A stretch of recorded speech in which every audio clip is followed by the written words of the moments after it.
Muy bien, vamos anotando nuestros datos. 100 litros de aire saturado en un 60% a 40 grados centígrados y 760 milímetros de mercurio. Muy bien, entonces tengo aquí un volumen, una humedad relativa de 60, la temperatura 40 y la presión total de 760. Perfecto. Aire saturado. ¿Saturado de qué? No me dice cuál es el vapor. Pero si se fijan aquí al final dice la presión de vapor de alcohol. Ya, entonces yo ya con eso tengo que asumir que hay una mezcla de aire y alcohol, siendo el alcohol el vapor.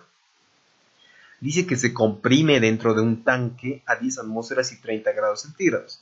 Pues hay una compresión. Compresión significa disminuir el volumen. Por eso aquí el tanquecito está más pequeño. El aire va a seguir estando dentro del recipiente y también va a seguir habiendo alcohol. También me da su presión total de 10 atmósferas y la temperatura de 30 grados centígrados. Calcular el volumen final obtenido. Si la presión de vapor de alcohol a 40, o sea en la T1, en el estado 1 va a ser 55,3 y en el estado 2, donde la temperatura es 30, será de 31,8. ¿Sí? La presión de vapor saturada, no se olviden. O sea, la presión máxima que podría tener el vapor. No es la presión parcial real del vapor, es la máxima. Bien, ¿cómo podría resolver yo esto? Rápidamente hay que hacer el análisis. Para hallar B2, podría ser, por ejemplo, pavo ratón, utilizando el alcohol. Pero si hago eso, tendría que tener de dato los moles de alcohol y la presión parcial del alcohol. Ahorita no tengo humedad relativa, lo que complica las cosas. Y tampoco tengo el número de moles del alcohol para usar pavo ratón. Y el número de moles de alcohol no va a ser constante, no va a ser el mismo que del estado 1, por la compresión. Al disminuir el volumen, generalmente el número de moles del vapor va a disminuir. El número de moles del vapor. ¿Por qué? Porque si aquí tenía 10 moles de alcohol, una vez que disminuye el volumen, se va a producir una condensación.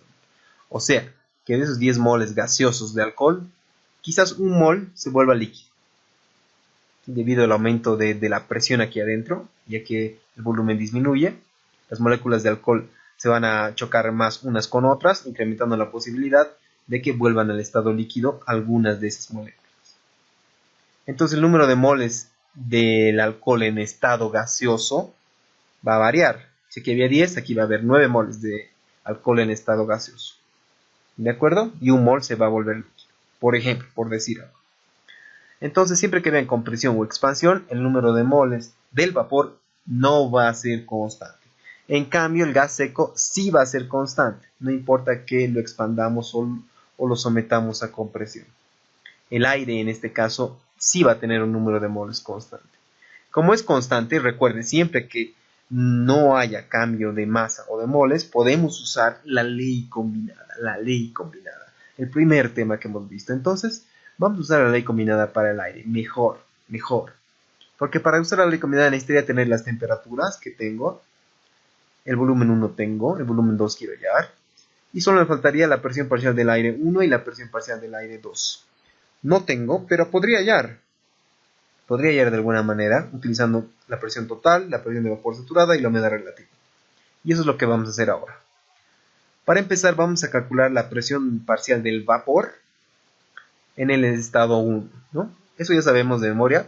Hay que utilizar la humedad relativa, dividirla entre 100 y multiplicar por la presión de vapor saturada. De acuerdo. Ahora vamos a hacer un Dalton en el estado 1. O sea, como un balance de presiones, ¿no? La presión total del estado 1 va a ser igual a la suma de la presión del vapor, el alcohol, más la del aire.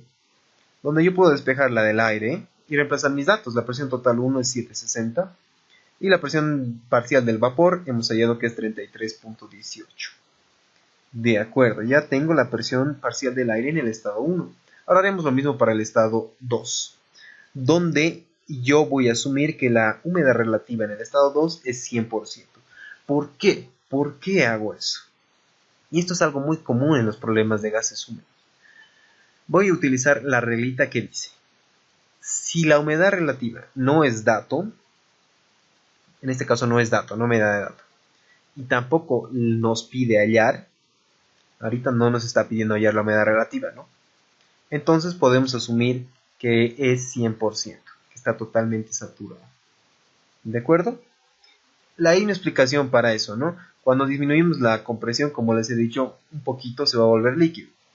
Después de un tiempo X, ese líquido va a saturar completamente el recipiente. ¿De acuerdo? Entonces, podemos asumir que ya ha pasado ese tiempo X y ya está saturado el recipiente. Si es que no es dato y si es que no nos pide hallar la humedad relativa. Muy bien. Entonces, hacemos lo mismo. La humedad relativa 2 la utilizamos para calcular la presión parcial del vapor 2. Con la misma formulita, ¿no? Solamente que aquí, como es 100% la humedad, se va a simplificar con este 100. Y por tanto tenemos que la presión parcial del vapor 2 es la misma que la presión de vapor saturada 2. O sea, va a valer 31,8 milímetros de mercurio. Luego tenemos que utilizar un Dalton 2 en el estado 2. Lo mismo, ¿no? La presión total en el estado 2 va a ser igual a la presión del vapor 2, o sea, del alcohol, más la del aire en el estado 2. Despejo la del aire y reemplazamos. Presión total 2, 10 atmósferas, 10. Y presión parcial del vapor, 31,8. No podemos mezclar atmósferas con milímetros de mercurio, por eso voy a convertir esas 10 atmósferas a milímetros de mercurio. ¿Cómo hago eso? Simplemente se multiplica por 760, ¿no? Eso ya saben, por factores de conversión. Ahora que todo está en milímetros de mercurio, sí es factible la operación y ya tengo la presión parcial del aire 2, ¿no? Aquí se fijan, con una compresión, fíjense, la presión total era 760 milímetros de mercurio. Aquí es 10 atmósferas, o sea, una atmósfera, ¿no? Una atmósfera multiplicado por 10. O sea, aquí era una atmósfera y aquí es 10 atmósferas. Ha aumentado un montón la presión. La del aire igual ha aumentado un montón, de 726 a 7500.